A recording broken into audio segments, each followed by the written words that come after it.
7. Binary intervention. The government budget. Binary intervention occurs, we have seen, when the intervener forces someone to transfer property to him. All government rests on the coerced levy of taxation, which is therefore a prime example of binary intervention. Government intervention, consequently, is not only triangular, like price control, it may also be binary, like taxation, and is therefore embedded into the very nature of government and governmental activity. For years, writers on public finance have been searching for the neutral tax, that is, for that system of taxes which would keep the free market intact. The object of this search is altogether chimerical. For example, economists have often sought uniformity of taxes, so that each person, or at least each person in the same income bracket, pays the same amount of tax. But this is inherently impossible, as we have already seen from Calhoun's demonstration that the community is inevitably divided into taxpayers and tax consumers, who, of course, cannot be said to pay taxes at all. To repeat the keen analysis of Calhoun, nor can it be otherwise, unless what is collected from each individual in the shape of taxes shall be returned to him in disbursements, which would make the process nugatory and absurd. In short, government bureaucrats do not pay taxes. They consume the tax proceeds. If a private citizen earning $10,000 income pays $2,000 in taxes, the bureaucrat earning $10,000 does not really pay $2,000 in taxes also. That he supposedly does is simply a bookkeeping fiction. It will be more convenient to use dollars rather than gold ounces in this section, but we still assume complete equivalence of dollars and gold weights. We do not consider monetary intervention until the end of this chapter. The bureaucrat is actually acquiring an income of $8,000 and paying no taxes at all. Not only bureaucrats will be tax consumers, but, to a lesser degree, other private members of the population as well. For example, suppose that the government taxes $1,000 away from private people who would have spent the money on jewels, and uses it to purchase paper for government offices. This induces a shift in demand away from jewels and toward paper, a decline in the price of jewels, and a flow of resources from the jewelry industry. Conversely, paper prices will tend to increase, and resources will flow into the paper industry. Incomes will decline in the jewelry industry and rise in paper. This does not mean that resources will flow directly out of jewelry and into paper. It is more likely that resources will flow into and out of industries similar to each other, occupationally and geographically, and that resources will readjust step by step from one industry to the next. Hence, the paper industry will be, to some extent, beneficiaries of the government budget, of the tax and expenditure process of government. But not just the paper industry, for the new money received by the paper firms will be paid out to their suppliers and original factor owners, and so on, as the ripples impinge on other parts of the economy. On the other hand, the jewelry industry, stripped of revenue, reduces its demands for factors. Thus, the burdens and benefits of the tax and expenditure process diffuse themselves throughout the economy, with the strongest impact at the points of first contact, jewelry and paper. In the long run of the ERE, of course, all firms in all industries earn a uniform interest return, and the bulk of the gains or losses are imputed back to the original specific factors. Everyone in the society will be either a net taxpayer or a net tax consumer, and this to different degrees, and it will be for the data of each specific case to determine where any particular person or industry stands in this distribution process. The only certainty is that the bureaucrat or politician in office receives 100% of his governmental income from tax proceeds and pays no genuine taxes in return.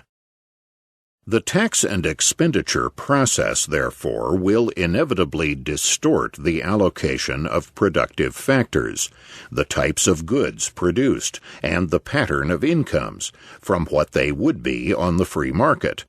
The larger the level of taxing and spending, that is, the bigger the government budget, the greater the distortion will tend to be. And moreover, the larger the budget in relation to market activity, the greater the burden of government on the economy. A larger burden means that more and more resources of society are being coercively siphoned off from the producers into the pockets of government, those who sell to government, and the subsidized favorites of government. In short, the higher the relative level of government, the narrower the base of the producers, and the greater the take of those expropriating the producers. The higher the level of government, the less resources will be used to satisfy the desires of those consumers who have contributed to production, and the more resources will be used to satisfy the desires of non-producing consumers.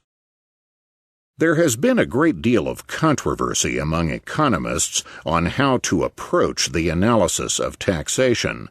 Old-fashioned Marshallians insist on the partial equilibrium approach of looking only at a particular type of tax in isolation and then analyzing its effects. Valrassians, more fashionable today and exemplified by the late Italian public finance expert Antonio De Viti De Marco, insist that taxes cannot be considered at all in isolation, that they may be analyzed only in conjunction with what the government does with the proceeds. In all this, what would be the Austrian approach, had it been developed, is being neglected. This holds that both procedures are legitimate and necessary to analyze the taxing process fully. In short, the level of taxes and expenditures may be analyzed, and its inevitable redistributive and distortive effects discussed, and within this aggregate of taxes, individual types of taxes may then be analyzed in isolation. Neither the partial nor the general approaches should be overlooked. There has also been a great amount of useless controversy about which activity of government imposes the burden on the private sector, taxation or government spending. It is actually futile to separate them, since they are both stages in the same process of burden and redistribution. Thus, suppose the government taxes the betel nut industry $1 million in order to buy paper for government bureaus. $1 million worth of resources are shifted from betel nuts to paper. This is done in two stages, a sort of 1-2 punch at the free market. First, the betel nut industry is made poorer by taking away its money. Then, the government uses this money to take paper out of the market for its own use, thus extracting resources in the second stage. Both sides of the process are a burden. In a sense, the betel nut industry is compelled to pay for the extraction of paper from society. At least, it bears the immediate brunt of payment. However, even without yet considering the partial equilibrium problem of how or whether such taxes are shifted by the betel nut industry onto other shoulders, we should also note that it is not the only one to pay. The consumers of paper certainly pay by finding paper prices raised to them. The process can be seen more clearly if we consider what happens when taxes and government expenditures are not equal, when they are not simply obverse sides of the same coin. When taxes are less than government expenditures, and omitting borrowing from the public for the time being, the government creates new money. It is obvious here that government expenditures are the main burden, since this higher amount of resources is being siphoned off. In fact, as we shall see later when considering the binary intervention of inflation, creating new money is, anyway, a form of taxation.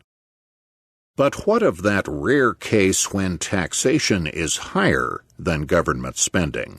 Say that the surplus is either hoarded in the government's gold supply or that the money is liquidated through deflation. Thus assume that $1 million is taken from the betel nut industry and only $600,000 is spent on paper. In this case, the larger burden is that of taxation, which pays not only for the extracted paper but also for the hoarded or destroyed money. While the government extracts only $600,000 worth of resources from the economy, the betel nut industry loses $1 million of potential resources, and this loss should not be forgotten in toting up the burdens imposed by the government's budgetary process. In short, when government expenditures and receipts differ, the fiscal burden on society may be very approximately gauged by whichever is the greater total. Since taxation cannot really be uniform, the government in its budgetary process of tax and spend inevitably takes coercively from Peter to give to Paul. Paul, of course, including itself. In addition to distorting the allocation of resources, therefore, the budgetary process redistributes incomes, or rather, distributes incomes. For the free market does not distribute incomes. Income there arises naturally and smoothly out of the market processes of production and exchange. Thus, the very concept of distribution as something separate from production and exchange can arise only from the government's binary intervention. It is often charged, for example, that the free market maximizes the utility of all and the satisfactions of all consumers only given a certain existing distribution of income. But this common fallacy is incorrect. There is no assumed distribution on the free market separate from the voluntary activities of every individual's production and exchange. The only given on the free market is the property right of every man in his own person and in the resources which he finds, produces, or creates, or which he obtains in voluntary exchange for his products or as a gift from their producers.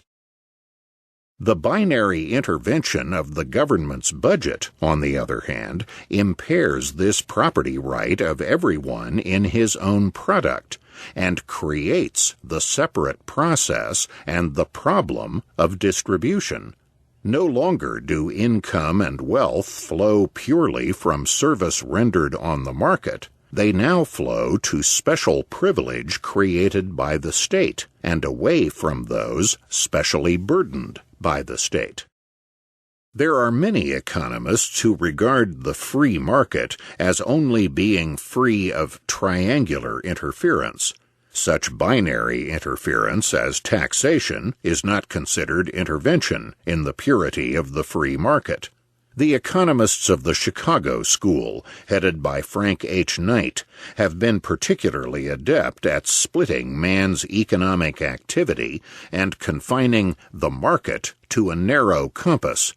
They can thus favor the free market because they oppose such triangular interventions as price control, while advocating drastic binary interventions in taxes and subsidies to redistribute the income determined by that market.